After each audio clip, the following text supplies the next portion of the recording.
Welcome to the review of Advanced Dungeons & Dragons Gateway to the Savage Frontier. This is the first in a two-part series of Advanced Dungeons & Dragons and the Forgotten Realms series. It's a separate maker. This time it was from Stormfront Studios, even though SSI produced and distributed the game. If you haven't watched my other AD&D reviews yet, I recommend doing so. That includes Pool of Radiance, Curse of the Azure Bonds, Seeker of the Silver Blades, Pools of Darkness, and Champions of Krynn. So the game does have copy protection just like the previous ones, and since this is a role-playing game, of course, you create a party, again, just like the previous ones. This game was actually produced in 1991, so it was produced the same year as Pools of Darkness. But it doesn't use the same game engine that Pools of Darkness does. It uses the Curse of the Azure Bonds engine. You will notice some differences though. The character creation process is the same, where you create the graphics by flipping hair color, body, weapon, those types of things. But you can modify the characters after you create them, and you have the same base races and classes. And of course the elf and half-elf can be multi-class and can give you quite a variety. There are level caps in this game just like the others, but they've actually been raised. So the multi-class characters are a lot more powerful in this series. There is a mouse and keyboard option, but we'll go ahead and start the game.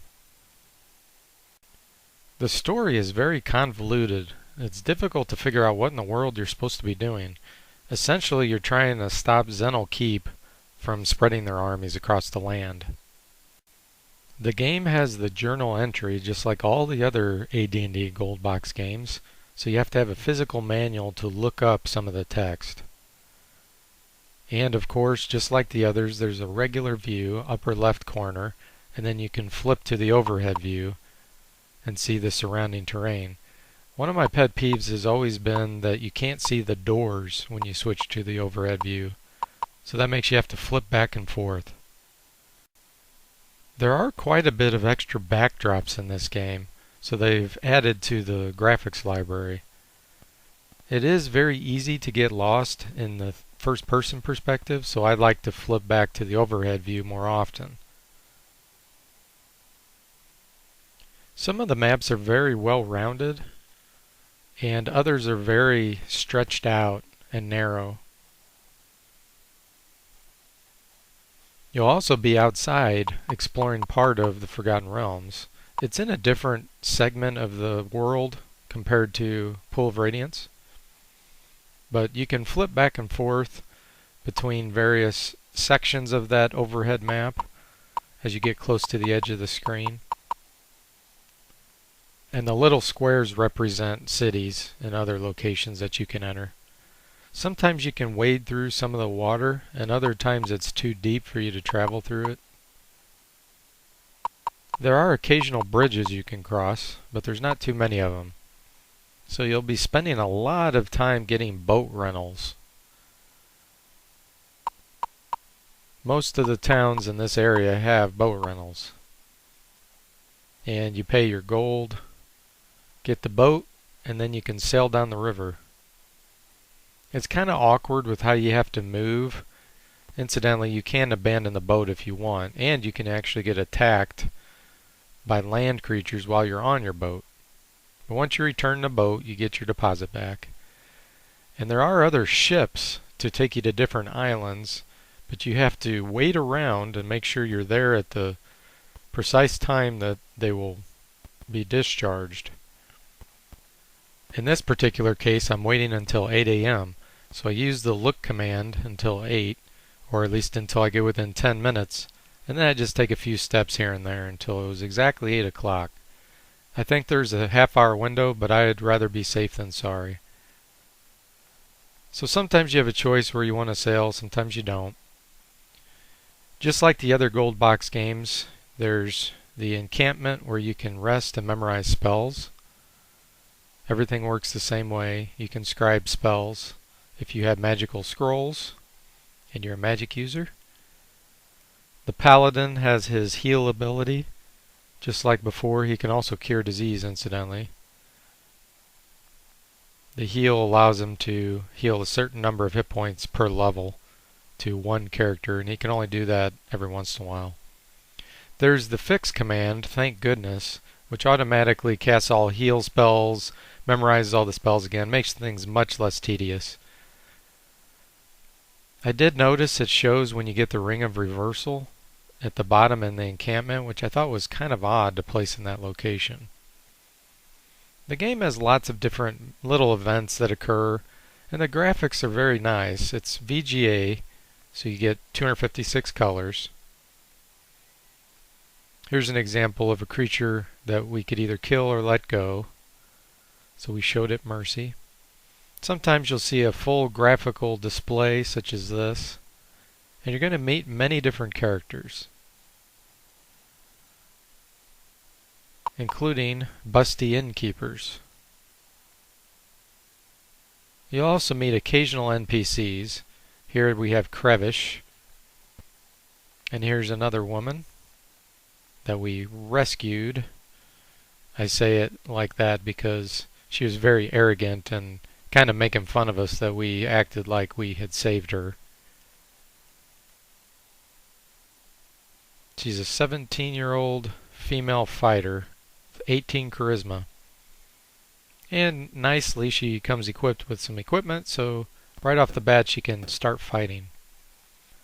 Now, one thing I did not like about this game is they were reusing the same heads and body graphics everywhere. Just take a look at some of these head swaps.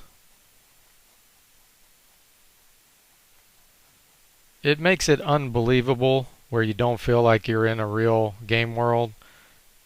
That same green shirt is worn everywhere. I understand that they're probably limited with their artwork, but that was kind of annoying. Oh wow, we found someone with a different face and body. So sometimes you'll be presented with options where only a single member can do it instead of the whole party. Here's an example where someone had to climb through and unlock a door. I do like the fact that it has all the money types. So it has copper, silver, electrum, instead of just boring old platinum. There's the standard weapon stores, and it does use the variety that is used in Pool of Radiance, where you can have all kinds of different pole arms. Which for some reason, I love that. I don't know why, but I guess I just like having more options and more choices. So once you decide what items to purchase, you go into your inventory and you equip them. Of course, if it's one-handed, you can equip a shield as well. And it's the same as the other gold box games where you can stack certain types of items and it'll give a count. You can join them together. There is a shop of unusual items. When they say unusual, they're actually pretty darn usual. Holy water, silver mirror, flasks of oil. The flasks of oil are actually very useful. I've played these types of games for a longest time and I never really took advantage of them. But when you look at it, they do 2 to 12 damage, and they can be used even by clerics. If you have any gems or jewelry, you can also have those appraised at a store and converted to gold pieces.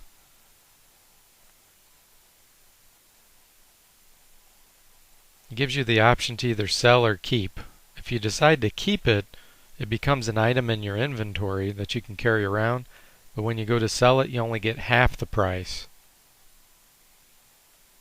Like the other gold box games, normal equipment isn't worth much, but magical is worth an extreme amount. If you try to leave the store without collecting your money first, it does give you the warning, which is good. There is a vault in this world where you can deposit items and money, and you can retrieve them at a later time. And there are also the return of temples, where you can pay some bigwig a ridiculous amount of money to try to heal you. It does warn you if you try to do something that you don't have, first of all, which is nice. But look at this, 5,000 gold pieces to cast 1 heal spell. Cure critical wounds, 600. It's ridiculous. That's one of the biggest problems with all the gold box games, is the economy is completely screwed up. This game does do a better job than the majority of them, but still has problems. So there are the occasional magic item shops, and you can see there the return of the Dart of the Hornet's Nest. But this is an RPG, so let's get into combat. Combat works the same way as the other games, where you can cast spells, you have close range combat, you have distance combat. It's turn-based, so one character or one monster moves at a time. The sleep spell returns. It's very imbalanced, because once an enemy is asleep, one hit and they die. Same thing with hold person. The nice thing about this game, though, is when you hover over after an enemy has a certain status, it'll show you. Here's the infamous Stinking Cloud, which can work on some of the strongest monsters in the game. Can get quite ridiculous. If Stinking Cloud fails, it still even raises the armor class by 4. Some spells cast instantly, like Stinking Cloud and Magic Missile.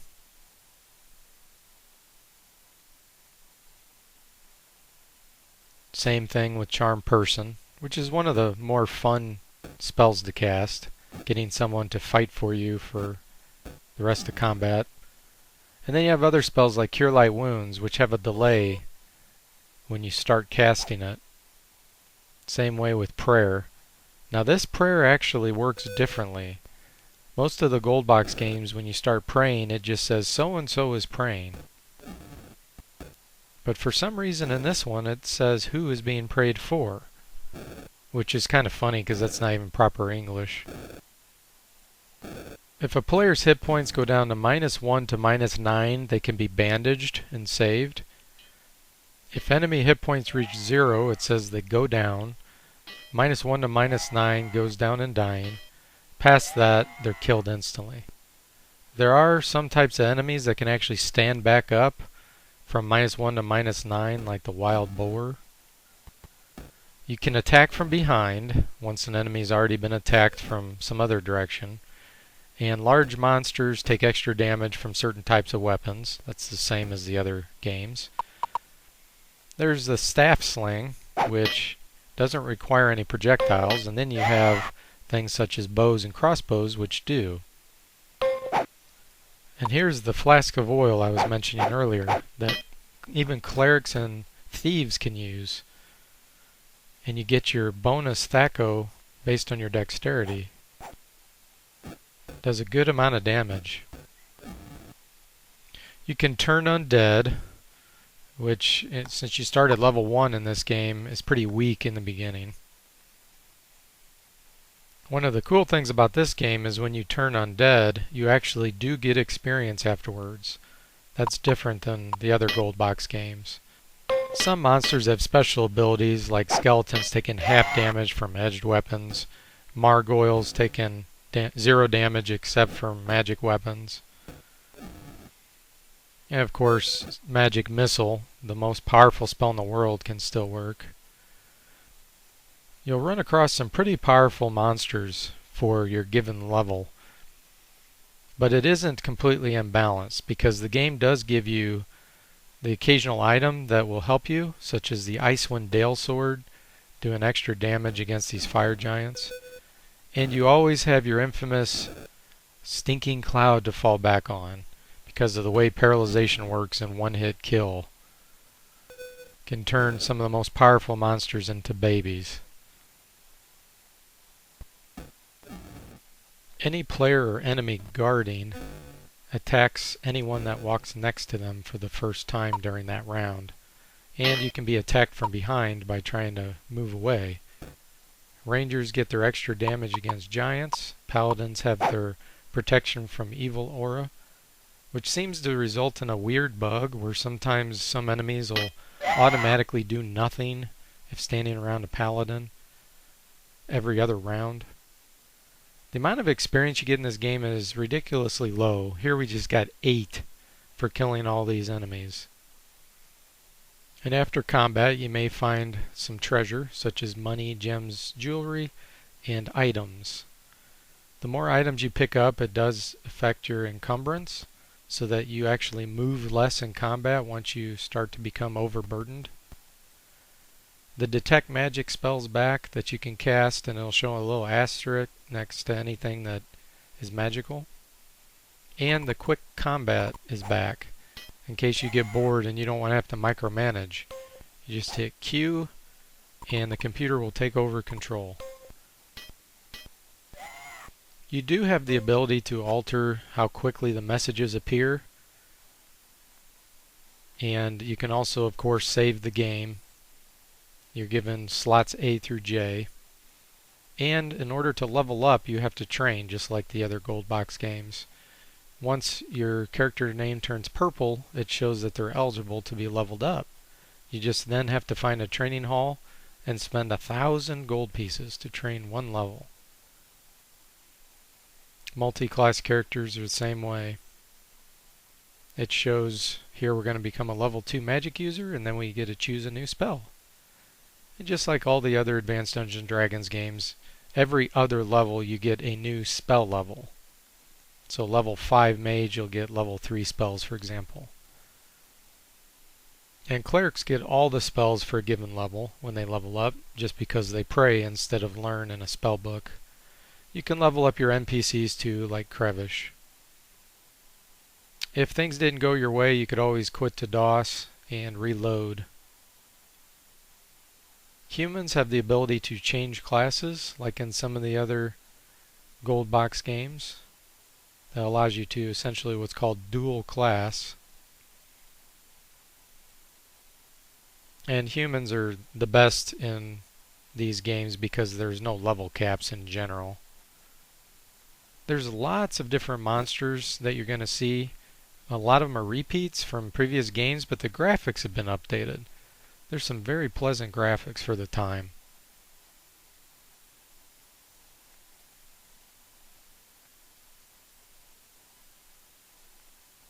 The combat terrain is pretty much the same as the previous games, where you have tables and chairs, and how you can't hit an enemy with a ranged weapon if there's certain things blocking them. In fact, this was kind of funny. I found that this log prevented me from shooting an arrow at that one goblin there. So at times it can get kind of silly. As you traverse some of the terrain, it uses up more movement points depending on the type of thing you're stepping on.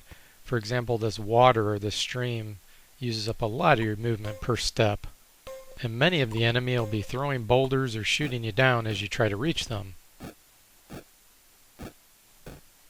There is an underwater scene which is very strange. I've never seen this in any of the gold box games. You're actually floating underwater, and you can't use any missile weapon. It won't let you target.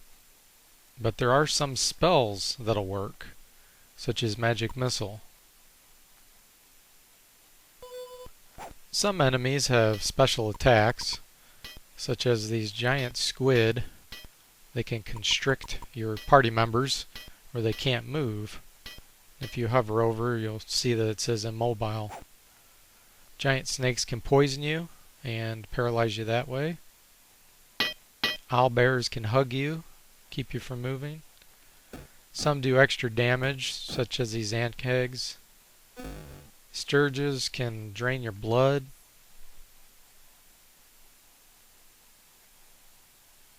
And there aren't that many spellcasters in this particular game. The ones that are pretty weak. Here we're fighting these clerics, and all that they do is cast Curse.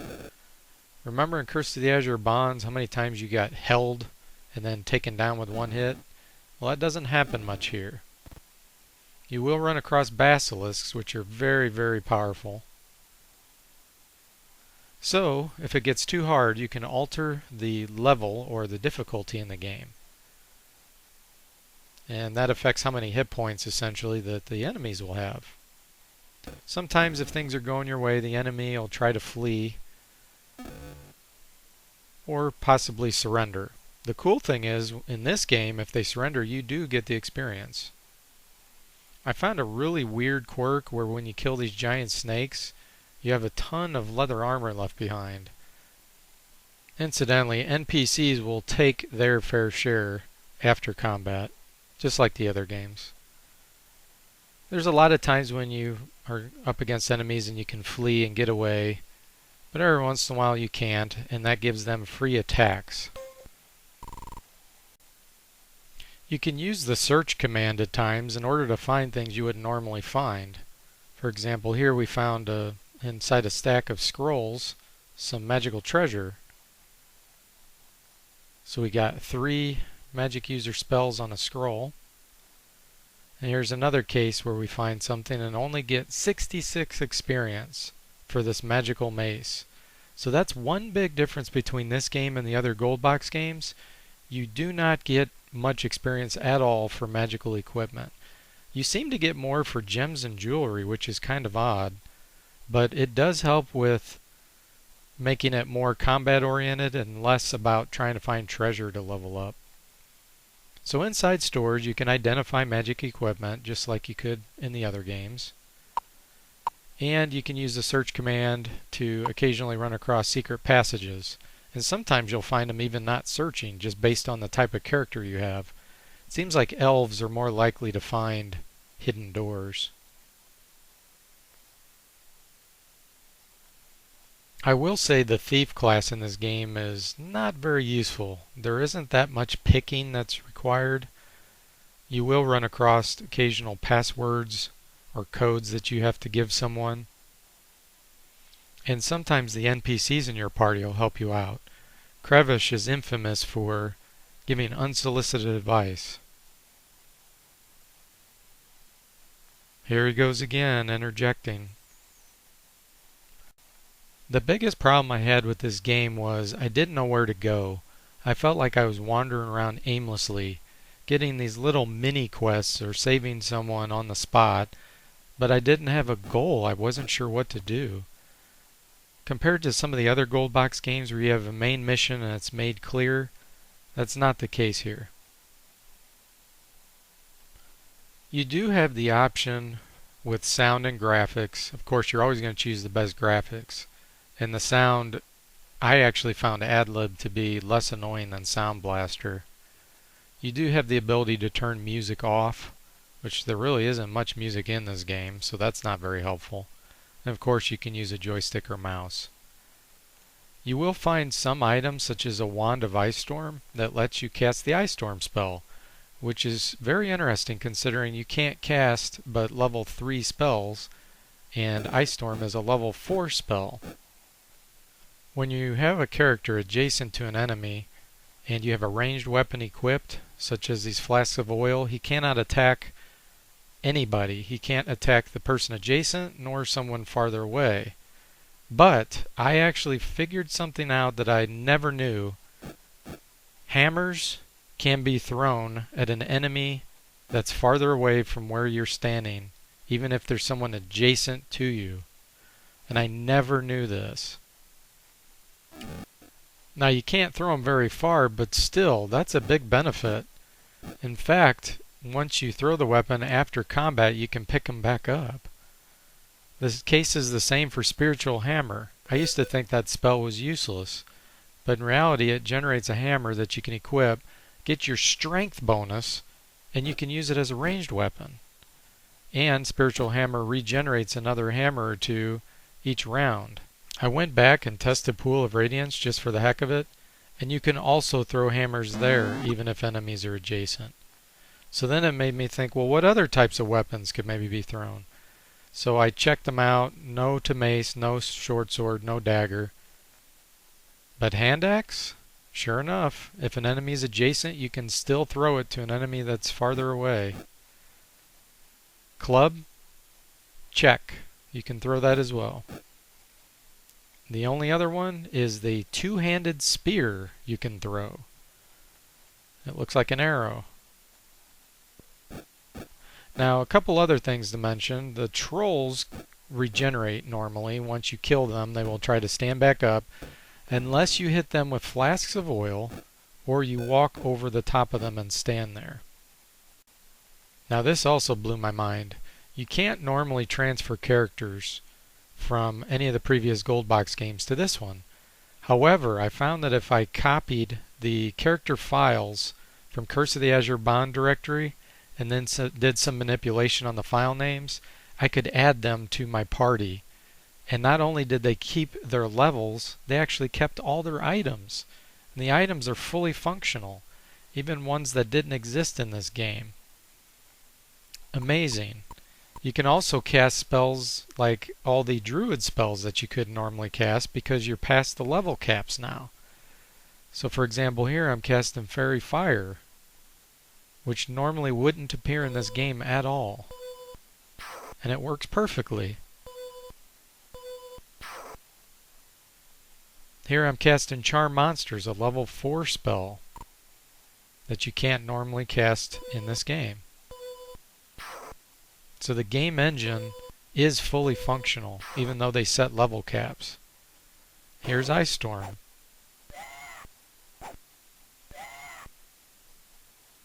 Flame Strike, it's a level 5 spell. It works fine. Poison, yep. Cloud Kill, and actually it's functional in this game because the monsters are so much weaker. So this is the type of game where you do want Cloud Kill. Many of the others it's pretty useless. Slay Living works great as ever. Dispel Evil still works. And I actually hacked the game files to see what kind of level limits I could go beyond. And I did find that there was a bug where it started acting very bizarre with memorizing spells if you go beyond certain levels. The one pet peeve of mine in this game is if you're losing a battle, there's no easy way to just quit the game or end the game. So basically I have to unequip all my equipment, try to run around and let the monsters kill me. Then the party's destroyed and then I can reload.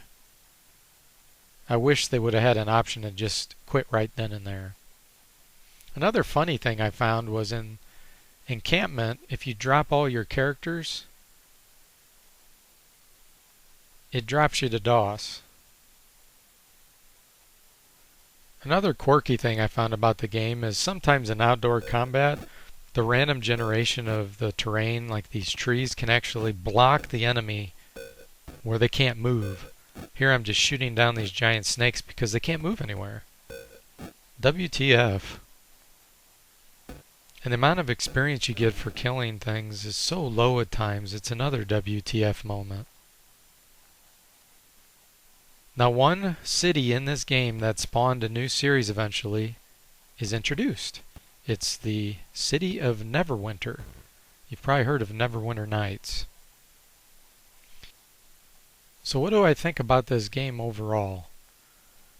Well, the graphics are nice, the sound blaster's annoying, but the ad-lib's decent quality, very similar to the other AD&D games. This game does have a pretty good variety of monsters, so that's nice because it does get monotonous fighting humanoid creatures all the time. But it's hard to find quests in this game.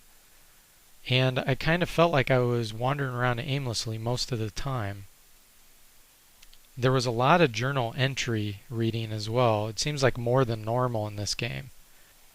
There was a lot less treasure and therefore money in this game, which really helped improve economy.